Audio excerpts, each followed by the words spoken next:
Viral kisah Muhammad Fauzan yang berkeinginan mengayuh sepedanya ke Mekah untuk menunaikan ibadah haji. Pada tanggal 4 November tahun 2021, Fauzan memulai perjalanan dari Magelang. Sejumlah persiapan seperti alat untuk memperbaiki sepeda hingga tenda ia bawa. Setiap harinya, Fauzan menempuh jarak ratusan kilometer. Cukup banyak rintangan yang dilalui Fauzan. Mulai dari ban bocor di tengah jalan hingga kesehatan yang sempat drop. Jika malam datang, Fauzan bermalam di masjid, kantor-kantor Persatuan Muhammadiyah, pondok pesantren, persatuan komunitas sepeda, warung-warung ataupun mendirikan tenda untuk beristirahat.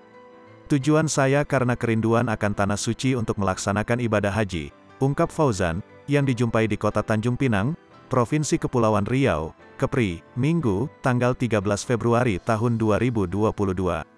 Selain itu, Fauzan juga berniat melanjutkan pendidikannya di kota suci umat Islam itu. Tujuan saya yang kedua menuntut ilmu di sana. Kalau bisa di sekolah formal, maka saya akan ambil S2 sekitar 2 tahun.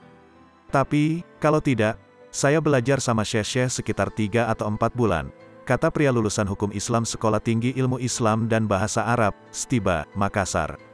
Keinginan Fauzan untuk menjalankan ibadah haji dan belajar di Arab Saudi telah muncul sejak masa kuliah.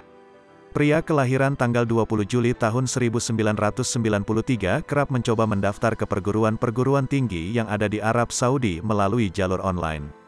Dalam persiapannya, Fauzan juga menabungkan sebagian uangnya. Namun sayang, hingga lulus kuliah dan mengajar di beberapa tempat, dirinya belum mendapat panggilan untuk menjadi mahasiswa di sana. Fauzan mengakui, sebelum memulai perjalanan, dirinya jarang bersepeda. Ia hanya berlatih selama 3 minggu sebelum berangkat. Akan tetapi, dengan keyakinan dan beberapa kisah inspiratif yang ia peroleh, Fauzan memulai perjalanannya. Akhirnya Fauzan membulatkan tekad untuk berangkat ke Arab Saudi. Tapi, dengan cara yang tidak biasa, yaitu dengan bersepeda.